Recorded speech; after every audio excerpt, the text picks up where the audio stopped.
ഇതിപ്പോൾ എങ്ങോട്ടാ പോക്കുന്നറിയോ? മങ്കി ക്യാപ്പൊക്കെ വെച്ച് ഒരു സിനിമ കാണൽ അൺഎക്സ്പെക്റ്റഡ് ആയിട്ട് ഒത്തു കിട്ടി. അപ്പോൾ അങ്ങനെ കാണാൻ പോയതാണ്. ഹൃദയപൂർവ്വമായിരുന്നു കേട്ടോ കണ്ട സിനിമ. ഒത്തിരി നല്ല സിനിമയായിരുന്നു. എനിക്ക് നല്ല ഇഷ്ടപ്പെട്ടു കേട്ടോ. എനിക്കെന്നല്ല, നമുക്ക് എല്ലാവർക്കും ഒത്തിരി ഇഷ്ടപ്പെട്ടായിരുന്നു. അപ്പോൾ ഞാനിത് കുട്ടി വ്ളോഗായിട്ടൊക്കെ ചെയ്യാമെന്ന് കരുതിയിട്ട് ഇങ്ങനെ കുറേശ്ശെ ക്ലിപ്സൊക്കെ എടുത്തു വെച്ചിരുന്നു. പക്ഷേ എന്താ പറയുക, എഡിറ്റ് ചെയ്യാൻ ഇപ്പോഴാണ് സമയത്ത് കിട്ടിയത്.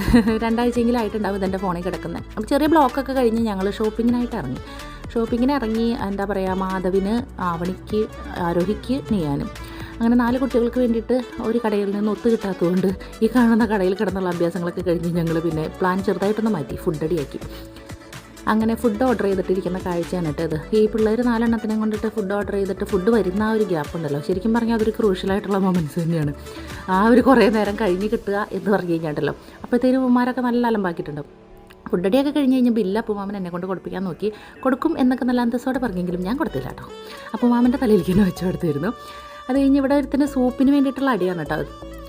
സൂപ്പ് അവൻ എനിക്ക് തരാതെ അവൻ ഒറ്റയ്ക്ക് കഴിക്കാം എന്നൊക്കെ വീമ്പളക്കുന്നതാണ് ആ കാണുന്ന കാഴ്ച. അത് കഴിഞ്ഞ് പിന്നെയും ബാക്ക് ടു ഷോപ്പിംഗ് ആയിട്ടോ. ഷോപ്പിങ്ങിന് പോയി. പിന്നെ അവന് ഇഷ്ടപ്പെട്ടതൊക്കെ അവനും അവൻ്റെ ഹാമണി ചേച്ചിയും കൂടെ നോക്കിയെടുക്കുന്നതാണ് കേട്ടോ. അങ്ങനെ എന്താ പറയുക, അങ്ങനത്തെ ഒരു കറക്കം ഒക്കെ കഴിഞ്ഞ് അപ്പൂമാമന് ബില്ലൊക്കെ കണ്ട് പകച്ച് നിൽക്കുന്ന കാഴ്ചയാണ് കേട്ടത്. അപ്പോൾ tata bye bye, thank you.